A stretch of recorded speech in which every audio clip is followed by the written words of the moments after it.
My best friend Timbria is a genetic counselor in Texas, but her path to this career was not exactly what you would call linear. She left a master's program that she was excelling in, literally getting straight A's, to find something else that was a better fit. And that made all the difference. Hey there, I'm Heaven and welcome back to my channel. If you're new here, over here I chronicle my experience as a full-time working mom, getting her MBA, and also a woman who's about her business, trying to get into business and figure out her next phase and stage of life. The goal of this series is to honestly sit down and chat with some of my friends about what they've been up to lately, but also I wanted to illuminate their stories because these are some bomb women doing some really cool things. So if you're into that kind of thing, be sure to subscribe to my channel and like this video, and leave me a comment down below letting me know what you want to learn more about from me. So without further ado, let's get into it. Oh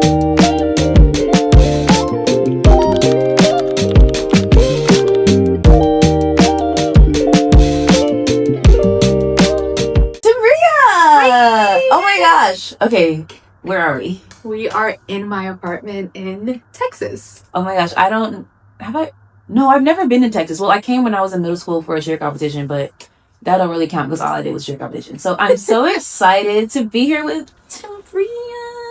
I was gonna say it's been a long time since I've seen you, but that's actually not true. It's not. We went to Chicago. Yeah, so if you've been on my channel before, you've seen her before. We were in Chicago together, and Marsha and I FaceTimed you. Yes. I have a video on there with Marsha. So yes. If y'all haven't seen my videos, go back and click through. But anyway, Timbria and I were roommates freshman year of college. Yes. She took a chance on me. And that was 10 years ago now. Wow. That's actually crazy. Whoa. Why would you say that? No, that's fine. We were just little girlies back then. And now we're working women. We're sitting in her beautiful home. Yeah, we've come a long way. We've seen each other through some times. That we have. Sometimes. But today I want to talk about what she does at her 9 to 5. This is that girly. I'm not just saying that because she's my friend. She's actually that girly. Can you tell the people, what do you do? I am a genetic counselor and I work in a cancer genetics clinic. What does that mean? Okay, so most people have never heard of genetic counselors or genetic counseling, which is understandable. Some people may have heard about it because Angelina Jolie did some testing back in like the early 2000s. Found out she tested positive for one of the BRCA gene mutations, and so she got her breast removed for risk-reducing measures. Genetic counselors are the people that can help facilitate genetic testing. I work specifically in the cancer setting, but there are many different specialties that genetic counselors can work in. But the gist is that we are healthcare providers that are trained in genetics and psychosocial aspects and techniques so that we can support our patients through the genetic testing world. I remember in undergrad, you were like pre-med, public health. Walk me through, how do we get to genetic counseling? I didn't even know it existed. So there's that. Okay. Yes. So I was pre-med. The plan was to become a primary care provider, eventually own my own practice, the whole shebang. And I did graduate from UF, finishing all my pre-med requisites and things like that. What was your major? I majored in health science. So I have a Bachelor of Science in health science, minor in public health. So did all my pre-med prerequisites. And I was like, okay, I'm not ready to go to medical school yet. I just wasn't ready to launch into that necessarily. And so I didn't know what was next. I thought about an MHA, a Master's of Health Admin. I even thought about deterring entirely from med school and maybe doing like PA or nurse practitioner. But once I was comparing all the different careers, I was like, no, I still would want to be in this doctor role, I think, at the time. But I wasn't ready to apply. So I decided on an MHA, went to UCF for a semester, had a minty breakdown. Just a small one. Yes, a little bit. Like an early life crisis where I was like, oh, I don't want to be here. The plan was to use that background to be able to start my own practice and have the business aspect of healthcare and stuff. And it was a cool program. It was fine, but I wasn't motivated by it. And it's very hard for me to stick to something that I'm not passionate about.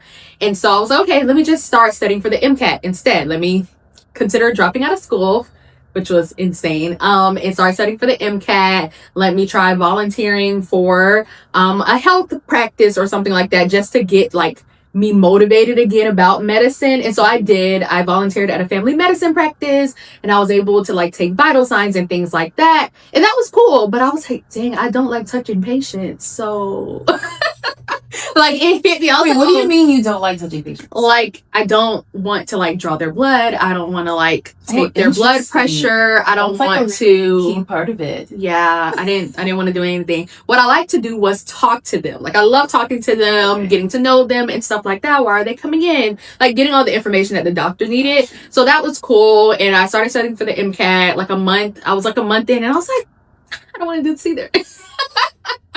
So by now, dropped out of school, scared the heck out of my mom because she's like, what do you mean? You've never done this before. You're an excellent student. Like, why are you doing this? Then I was like, oh yeah, when my lease ends, I'm also moving back home. So it was just like double whammy. Okay. Mm-hmm. Therapy and prayers really got me through that time for sure. Cause it was a lot. Like, telling your single mom, your Black family, like, hey, I know I told you all my life that I wanted to be a doctor, the first doctor in the family, but actually, psych, no, I'm not. So yeah, that was a lot. And then moving back home too, because it was never a part of the plan.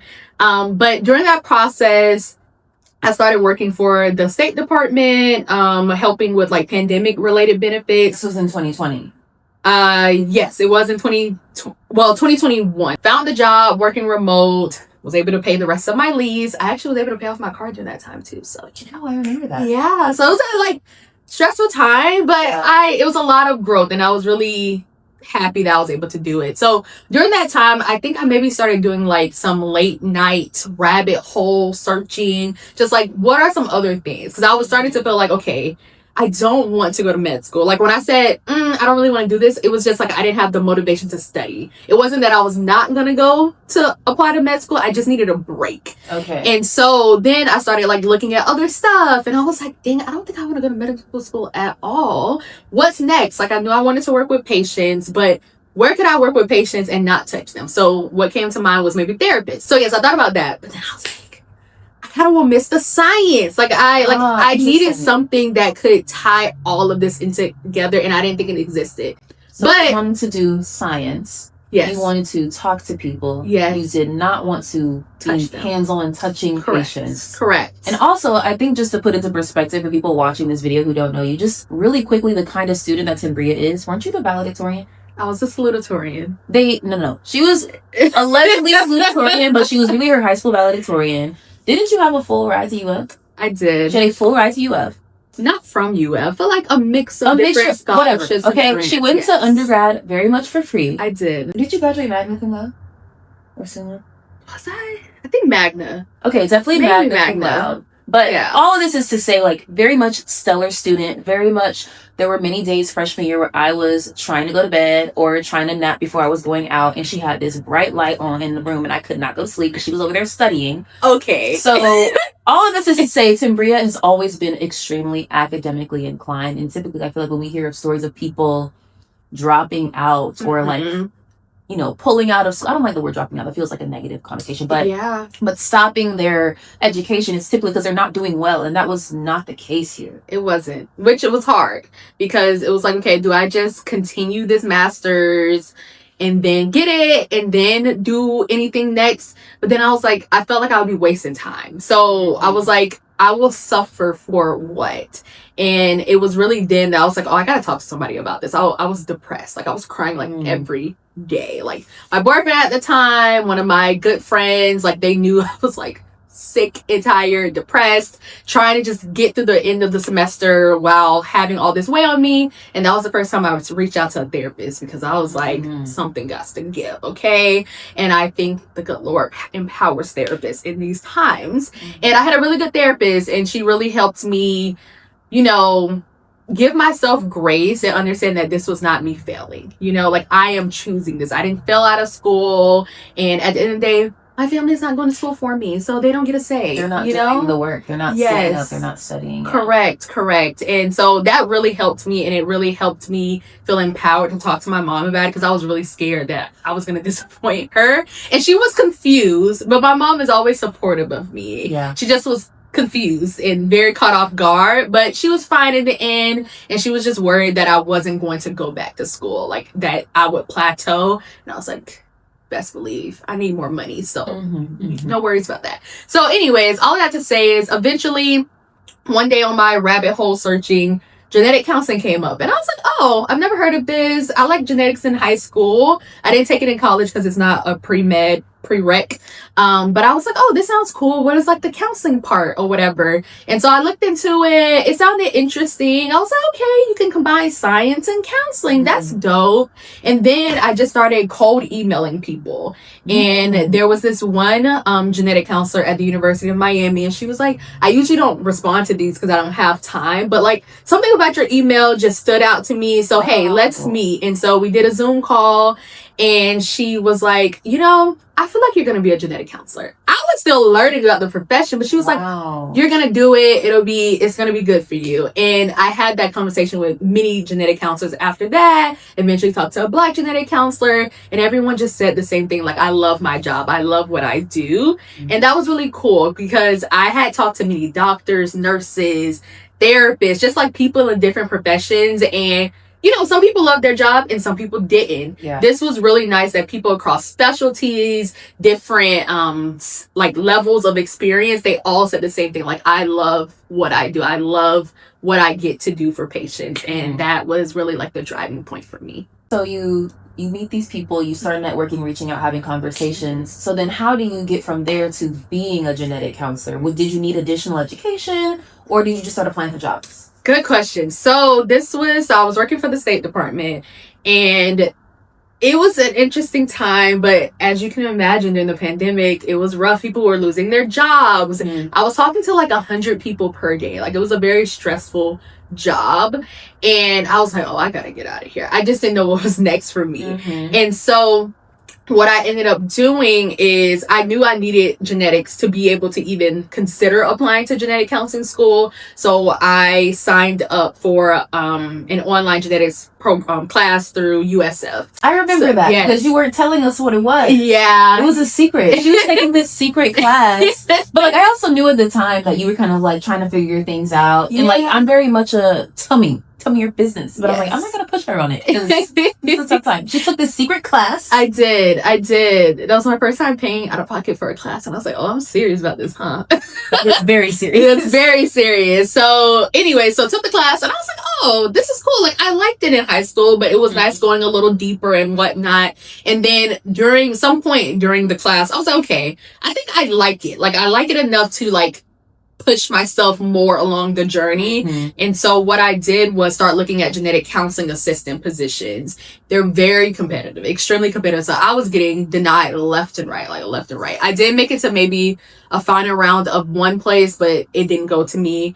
And then I remember I had a phone screening on my birthday that year, and it went well. And then I never heard from them again. Probably got a rejection eventually, but nothing. So that was November. In January or February, I got a random call from a recruiter at that place. And she was like, oh, hey, Timbria, do you want to do a Zoom interview with the team? And I was confused. I thought it was a scam. Like, that's such a big gap from the phone screening to Zoom, but met with the manager and I got the job. So so I was able to leave the State Department and then start working for a genetic testing lab, which was really cool because most of the genetic counselors I spoke to were clinical GCs. And so this job was working with lab GCs, so they don't talk to patients. For the most part, they're more on the back end of like making sure that providers are ordering the right tests, because if you're not a genetics provider, you kind of don't know what you're ordering.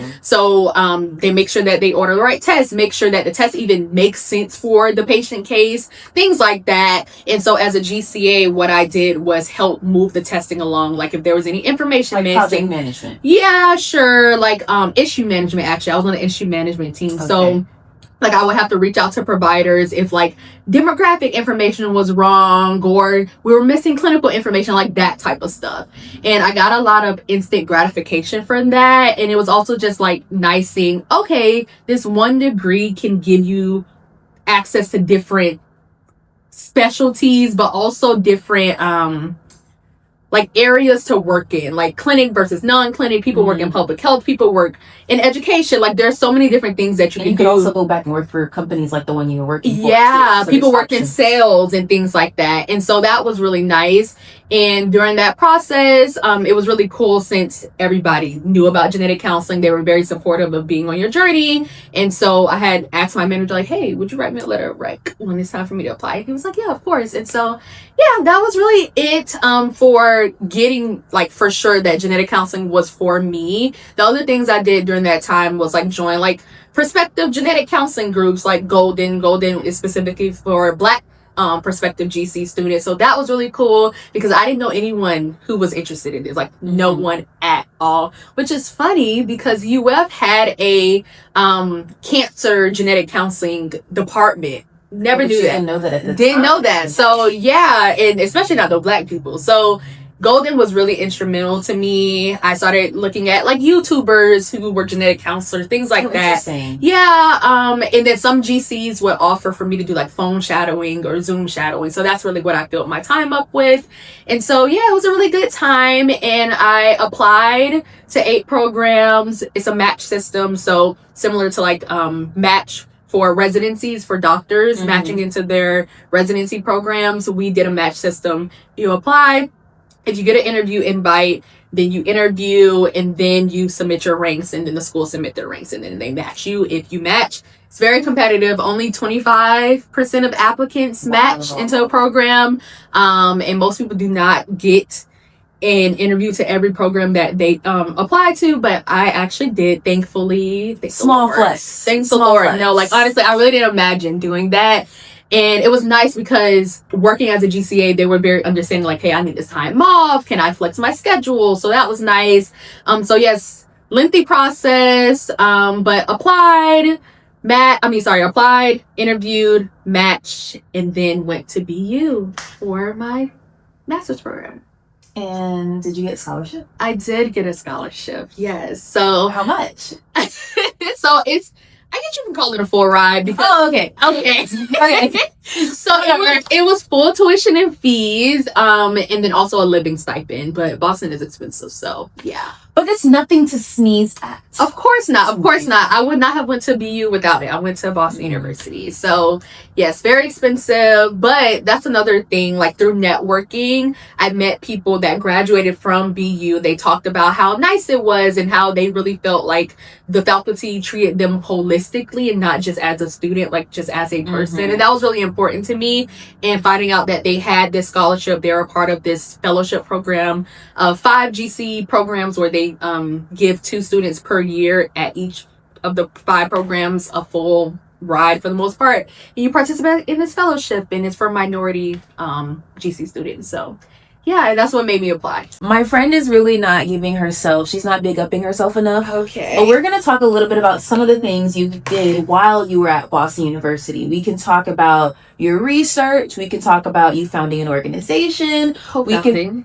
Yes. We can talk about you co-founding an organization. We can talk about you building your brand online and, you know, growing your impact and influencing other people. I mean, where should we start? What do the people need to know about the impact you specifically have been able to make in the genetic counseling space as a Black woman just in the last few years? Where would you like to start? Where would I like to start? So I guess we could start with my Instagram GC page because that started because I recorded my reaction to my match day opening, and it was just such a beautiful experience. And I've seen match videos from people matching to residencies, and I was like, oh, I can do this for GC programs. And so I posted that on my personal page, and it got such good traction, and on TikTok and on LinkedIn. That I was like, oh, like, people actually need this, like seeing a Black person get into this profession. Exactly, that people don't know exists, number one. And then people don't feel like they would fit there. Like there's no seat at the table for them. We only make up less than 2% of the genetic counseling profession. I know, it's insane. So yes, so I was like, okay, maybe I can make a page out of this. And then I did. And so that really catalyzed like I guess people knowing me, people knowing who I am, knowing what I'm passionate about and things like that. And so I got to speak to a lot of prospective students. I got to network with current GCs, current GC students and things like that. And that's really how I built like my big network that I have in this profession. And then I think that eventually led to my peer mentor at the time, who is also a Black woman. She had an experience where she was like, you know what? Black people need more support. We had minority support groups, but it was for like the entire BIPOC community. And that was great. I loved it. Equity for GC, MGPN. Equity for GC is a student created minority support group for current GC students that identify as BIPOC. MGPN was the Minority Genetics Professional Network, if I'm not mistaken, of different stages. So prospective students, GC students, GCs, but anyone that identified as a minority, typically racial or ethnic, but maybe even like other identities as well. So so I did attend some of those meetings and be in that group, but we understood that Black people just have a different experience in the world, in this profession. And so she is the one who came up with the idea of maybe starting a Black support group specifically. And so she asked me and my classmate, one of my great friend Charmaine, to help her run it. And so we co-founded the Black Genetic Counseling Student Association, or BGCSA for short. Now there is a branching off for recent graduates. Nice. So I have transitioned over to the recent graduate chat, but as a co-founder, I still help oversee anything that we need to, but we passed along like the facilitation to current students, because the group is for current students and we want that to be the focus. But during our first year, Golden actually funded for us to have a Black therapist come to monthly meetings. So we had like a monthly therapy hour. That was some of our students' first time even participating in therapy. And that was really beautiful just to see how mental health was getting destigmatized just within this small community that we have. We now have a therapist student in training that does those and facilitates those. So that's been really also beautiful to watch as well, just all these partnerships growing. And so I think if that can continue and it gets even bigger and bigger, that would be amazing. In addition to co-founding BGCSA while you were at Boston and getting your master's for genetic counseling, didn't you publish an article? I did. It was a part of a first semester course assignment. The goal was to write a blog post or op-ed about something DEIJ, diversity, equity, inclusion, and justice related. I've never heard the J before. Really? You never heard of JEDI? JED. Justice, equity, diversity, inclusion, or DEIJ. Might be getting a little woke for me. That's okay. The J is new. That's all. The J is new. The J is new. I think it's more like academic. Okay, like academia. Yeah. But anyway, so it had to be about a DEIJ issue within genetic counseling. Okay. And I knew immediately what I wanted to talk about, because it was starting to aggravate me whenever I looked at like some articles or some of our lectures. Yes, like it was always like Black/African American or Black or African American. And as a Black American or African American, I'm like, okay, what do you mean? Are we talking about like all the Black people in the US? Because they're not just African American, they're not just Black American. Or are we talking specifically about Black Americans or African Americans? I was getting annoyed by it, and I was like, oh, this is not like common knowledge that race and ethnicity is not the same. You know? Can you differentiate that? Yes. So race is based on physical characteristics. Okay. It is based in like white supremacy, and all those things. So like skin tone, certain physical features. Yes, physical features. Very physical. Ethnicity is culture based. It can be based on shared languages, shared practice, shared beliefs, and things like that. Okay. So within the Black race umbrella, other ethnicities like Jamaicans or St. Lucian or Haitian. Very much Black. Yes. I wouldn't say they're African American. Correct. They're not. Because they're not. And that is not that's not the lens that they view their family. That's not their cultural experience. Exactly. And so I think it's important to recognize and acknowledge those differences, especially when we're talking about social determinants of health. Like if we're in this healthcare profession, then when we're talking to our patients, we need to have the right cultural lens to view them through. When we're talking about research and we're talking about participants and ethnicity matters or race matters, then it should be accurate. So I told my professor, my instructor, hey, this is what I want to talk about. What do you think? And she was like, go for it. We all wrote this op-ed or blog post. And then for those who wanted to publish it in like the NSGC Perspectives, which is our op-ed journal for genetic counseling in a way, or even some other type of blog post site specifically for genetic counseling, like the DNA exchange and things like that, our instructor would support us along that journey. And so I was like, yeah, you know what, I want to publish this. But it was scary. It was something not just me, but like that me and my classmates talked about, like, who are we to have opinions? Like, we just got here, you know? Like, we're not even genetic counselors yet. We're just students. It had to run through all of these channels because, of course, it's attached to BU's name. Right. And it had no edits. Even when I submitted it to the NSG Perspectives editorial committee, they literally changed one word. So, or a comma or something like that. Yeah. Like, something very minimal. And I was like, oh, this is actually going to get out there. And so it was published. It was published during Black History Month of 2024. So that was really, yeah, I remember when it first got published, I cried because I was like, oh, like, this is my work. Like, I wrote this. This is something I'm very passionate about, and it's out there, like, for everyone to read. It got such great response. Black people was like, thank you for sharing. Like, this means so much to me. And then non-Black people was like, oh, I've never thought about this. Like, thank you for pointing this out to me because that's so interesting. I know. Like, I think about that all the time. Like, all the time. All the time. Because, like, I mean, you and I, we're both Black American. Correct. And, like, I remember when you asked a few of us in our friend chat, we have, you know, friends who are Haitian and St. Lucian and Nigerian, and but Jamaican, and like they're American now, but like Martina, her family immigrated from Nigeria, so it's like she's literally African American, but like she wouldn't really identify as African American. You know what I'm saying? Like, yeah. So these are the conversations that we are having, and so to hear that this whole majority of this profession who's dealing with these very relevant, like, this is a very relevant topic for what they're doing, for them to not even to have, I don't know, for them to have the privilege and the luxury of not even considering that. Correct. It's kind of mind-boggling. I know.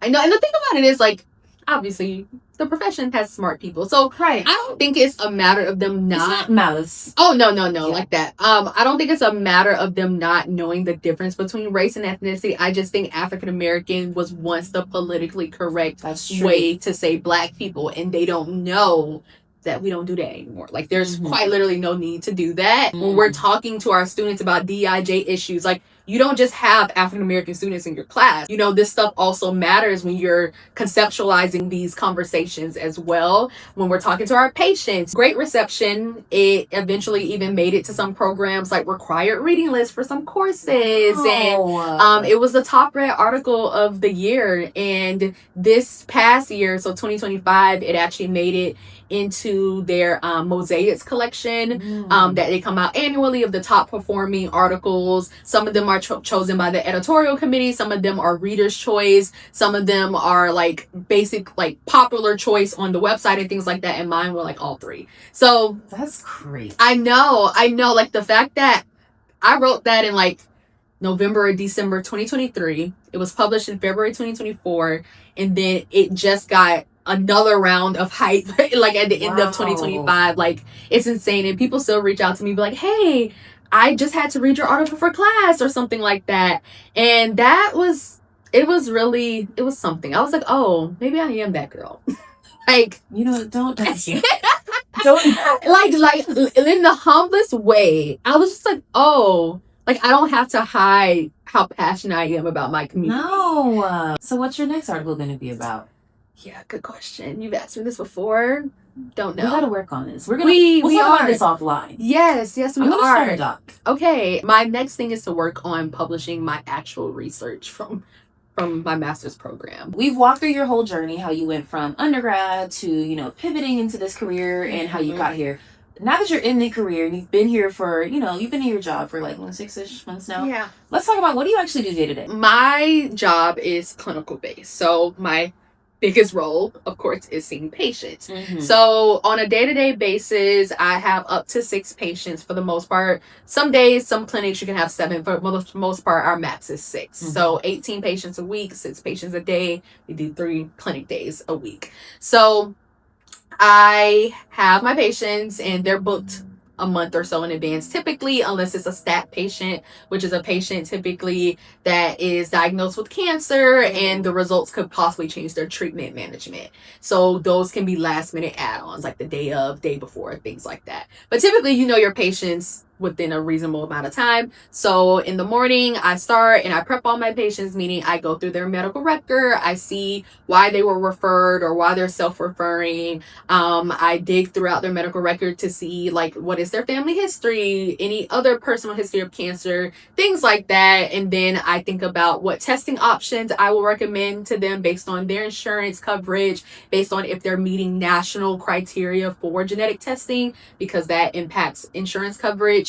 And then that is the prep part. And then I'll see my patients and I talk to them about, hey, what do you know what genetic counseling is? Like, what did your provider tell you about this appointment? Mhm. That's what we call contracting, because a lot of people get referred to us and they have They no don't know. idea what they're doing. They're like, I don't know, somebody They just said to call you. they said somebody just put this on my chart, so I'm here. Mm.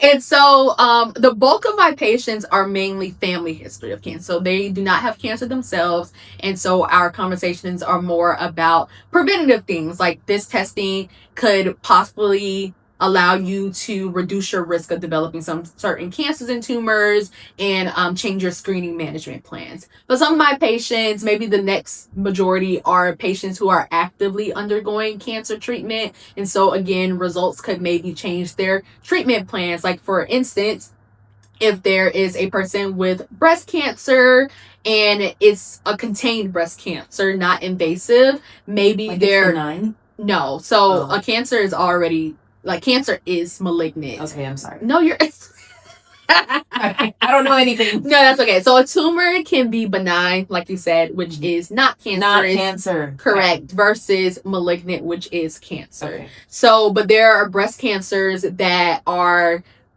contained, like it's not spreading to other parts, which makes it invasive and it could be a little bit more difficult to treat. So a contained breast cancer, an example is something called DCIS, or ductal carcinoma in situ.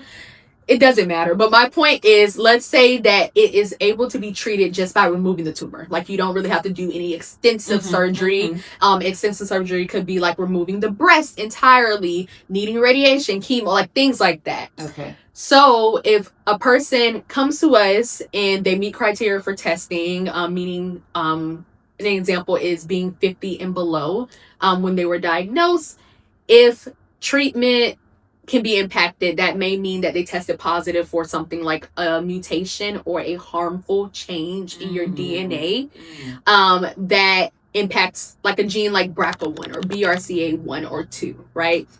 Those genes most people know about because again of Angelina Jolie, but it increases, having a mutation in one of those genes increases the risk of breast cancer, ovarian cancer, prostate cancer, pancreatic cancer, and melanoma, which is a skin cancer. It increases the risk of a second breast cancer as well, not a recurrence, but a second primary breast cancer. Okay. And so when someone tests positive for a mutation in one of those high risk breast genes, then the recommendation is to consider removing both of your breasts. So instead of just removing the tumor, which is a lumpectomy, just removing one breast, the recommendation is to consider removing both of your breasts to greatly reduce the risk. Yes. Okay. Correct. And so that can be an example of a patient going through current treatment plans. And then the other part are patients who have a history of cancer. So like they got treated many years ago.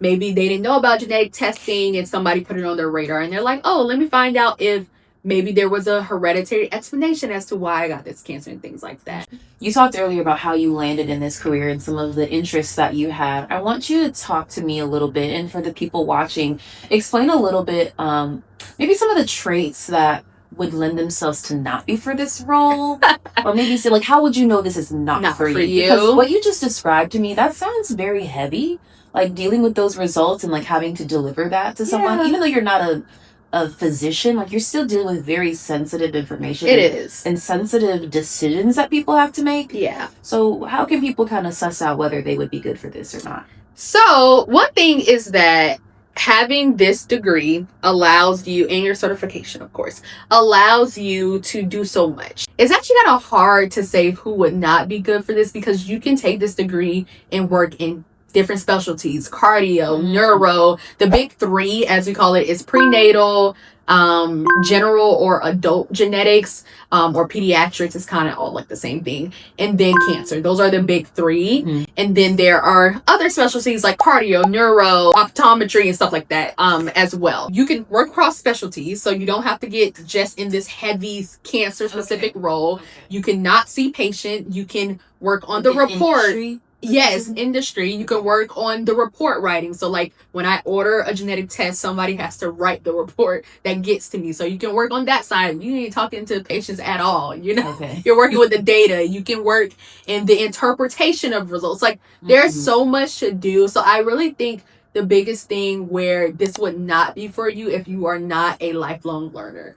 And I say that because genetics is ever changing. Genetics has changed so much in the last just 10 to 15 years, which is why I talk to patients about updated tests. They're like, oh, I tested negative like in 2010. And I'm like, yeah. That was 16 years ago. Yeah, that was a long time ago. A lot of things have changed. You could test positive now. So you have to be someone who's willing to be flexible in that way. And you also have to have a curiosity. Yes, that too. And also, we're still a budding profession. So a lot of people don't know that we exist. Patients, but also providers. And so you really have to be humble in a way. Like you're not going to get the recognition that a doctor does. You're not even going to get the recognition that a nurse does. And we know that nurses do not get the recognition that they deserve. And so you also have to be okay with not being the top dog in a way.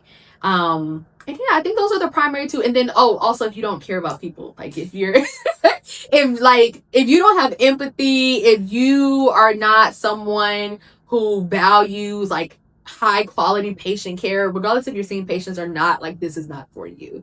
So yes, because also even if you're not seeing patients, like the work that you're doing as an interpreter or doing the data or what have you, like there's a trickle down effect. So you have to do your job with care and attention to detail and all of that, because there's a person at the end of that stream. Okay, well, you guys, we have not even scratched the surface, but we have plans later, and we're running a little behind. So if you want to get in touch with Timbria, how can people reach out to you and learn more and ask questions? Yeah, so you can follow my GC page on Instagram. It's at TheGCTEA_. And I will make sure I put the link in the description below. I'm so glad we did this. This is really my bestie, y'all. Okay, there's so much. I feel like there's so much more we could have to talk about. Like, you're just such an interesting gal. Oh my gosh, thank you. And she's really a trailblazer. I hope when I edit this and it comes together, like I hope it really comes across like she's really that girl. Yeah. Wow. I'm gonna surrounded by people like you, honestly. All right. I'm serious. Like, our friend group, like, we were talking about recently, just like everybody is just a wealth of knowledge, and we have just this Black girl power, and we don't have to excel to be great, but it is nice. But it helps. Anyway, you guys, I'm so glad I got to sit down with Timbria and talk with her about her career as a genetic counselor. Like I said, or like she said, reach out to her via Instagram, ask any questions you may have. That's going to do it for this video. Stay tuned for the next one. I know I have at least one more with at least one more friend. I'm trying to get 2 more. Anyway, subscribe to this channel, like this video, and I will see you in the next one. Bye.